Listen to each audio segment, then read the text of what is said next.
Imagine standing in the middle of Gwanghwamun Square in the heart of Seoul.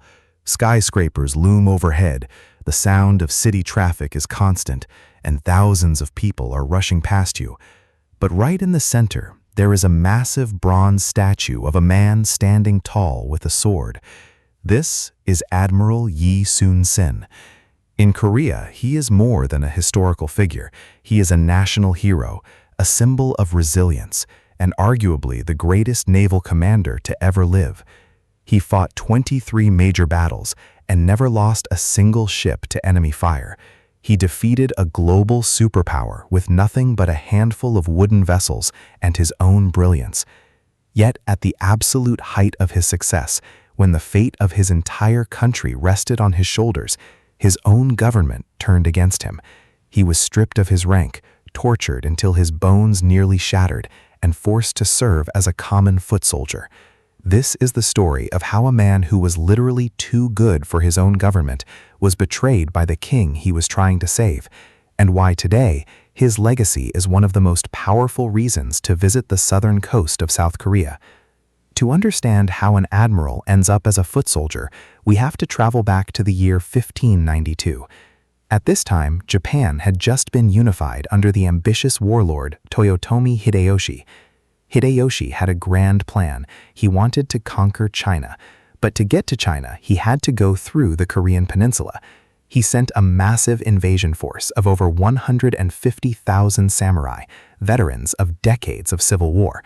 Within weeks, the Korean capital fell, and the king fled north toward the Chinese border. On land, the Korean army was being decimated. The only hope lay in the sea. If Korea could cut off the Japanese supply lines, the invasion would starve. Enter Yi Sun-sin. He wasn't even a sailor by trade. He had spent most of his career on the northern border fighting off nomadic tribes. When he was appointed as the commander of the left Gyeongsang Navy, he inherited a mess. The ships were rotting, the men were untrained, and the morale was non-existent. But Yi was a perfectionist. He spent months training his men, and most importantly, perfecting a secret weapon that you can still see replicas of today if you visit the city of Tongyang. It was called the Gobuksan, or the turtle ship. Picture a massive wooden vessel covered in a roof of hexagonal plates with iron spikes to prevent boarding. A dragon's head at the front breathed out toxic smoke to hide the ship's movements, and cannons were mounted on every side. It was essentially the world's first ironclad battleship. When the Japanese fleet first encountered the turtle ship, they had no idea what to do. Their entire strategy relied on getting close, boarding the enemy ship, and using their superior swordsmanship to kill everyone on board.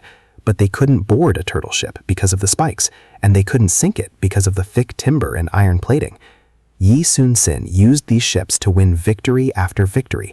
He won at Okpo, at Dangpo, and then the legendary Battle of Hansando.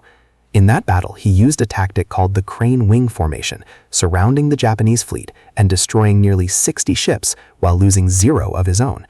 If you take a ferry out to Hansando Island today, you can see the very waters where this happened. It is calm, blue, and beautiful, but 400 years ago, it was a graveyard for the Japanese Navy. By this point, Yi Sun-sin was a superstar. He was the only person standing between Korea and total annihilation, and that was exactly the problem. In the royal court, success was dangerous. King Sanjo was a man defined by his own insecurity. He had fled his capital and lost the respect of his people. Meanwhile, Yi Sun-sin was being hailed as a savior. The king didn't see a hero, he saw a rival. He saw a man who had the loyalty of the navy and the love of the people, someone who could easily take the throne if he wanted to. This is where the story takes a dark political turn. The Japanese command realized they couldn't beat Yi on the water, so they decided to beat him in the palace.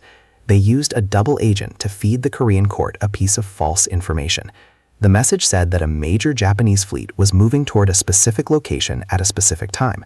The king ordered Yi to sail there and intercept them.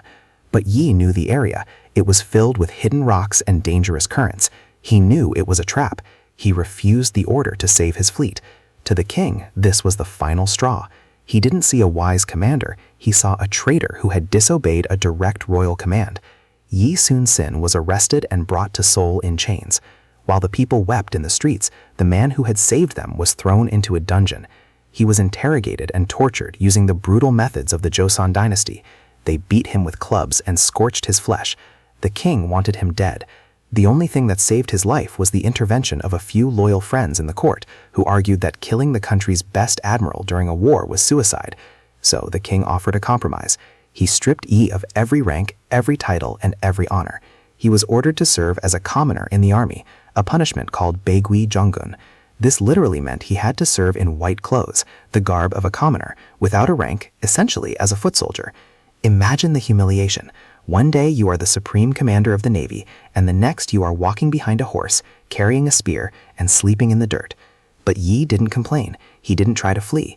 He simply started walking south to join the land forces. While Yi was walking as a foot soldier, his successor, a man named Gwanghwamun, took command of the Navy. Gwanghwamun was everything Yi was not. He was arrogant, reckless, and politically connected. He led the entire Korean fleet into the very trap Yi had avoided at the Battle of Chilteryong. It was a massacre. Nearly the entire Korean Navy, the fleet Yi had spent years building, was wiped out in a single afternoon. Gwanghwamun was killed, and the few surviving ships fled in terror. The Japanese now had total control of the sea. The path to China was open, and the Korean king was once again on the verge of losing everything. Panicked, the king did the only thing he could. He sent a messenger to find the foot soldier in white clothes. He reinstated Yi Sun-sin as the admiral of the navy. But there was a catch. There was no navy left. When Yi returned to the coast, he found only 12 ships. 12 against a Japanese fleet that numbered over 300. The king, realizing how hopeless the situation was, sent a letter to Yi telling him to abandon the navy and just join the land army. This led to one of the most famous lines in military history. He wrote back to the king and said, "I still have 12 ships." He didn't ask for more men. He didn't ask for more time. He took those 12 ships and prepared for one last stand at a place called the Myeongyang Strait. If you visit this area today, near the Jindo Bridge, you can see why he chose it. The strait is narrow, and the water there is incredibly violent. The name Myeongyang actually means roaring channel because the water moves so fast it sounds like a dragon. Yi knew the tides. He knew that at a certain time of day, the current would rip through that channel at 10 knots, creating massive whirlpools. He positioned his 12 ships at the narrowest point and waited. When the Japanese fleet of 133 warships appeared, they thought it was a joke. They charged in, but the narrowness of the strait meant they couldn't use their numbers. They were bottlenecked. Then the tide turned. Suddenly, the Japanese ships were being pushed backward by a wall of water, crashing into each other, unable to steer. Yi's ships moved in. From his single flagship, Yi Sun-sin stood on the deck, surrounded by hundreds of enemy vessels, and fought like a demon. He didn't lose a single ship, not one. By the end of the day, 31 Japanese ships were at the bottom of the ocean, and the rest were in full retreat. It is widely considered the greatest naval victory in the history of warfare. Yi Sun-sin had gone from an admiral to a foot soldier and back to a legend in the span of a few months. But the story doesn't end with a happy retirement. In 1598, during the final battle of the war at Noryang Strait, the Japanese were trying to retreat back to Japan. Yi refused to let them go quietly. He wanted to ensure they would never dare to invade again. During the heat of the battle, a stray Japanese bullet struck him in the chest.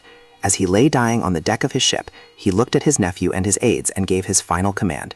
"The battle is at its height. Do not let my death be known." He didn't want his men to lose heart. His officers hid his body, donned his armor, and continued to beat the war drums. The Korean Navy fought on, believing their admiral was still leading them, and they won a decisive victory. It wasn't until the fighting stopped that the sailors realized their leader was gone. Today, the places where Yi Sun-sin lived and fought are some of the most moving travel destinations in South Korea. If you go to Tongyang, you can walk through the Great Victory Park and see a full-scale replica of the turtle ship.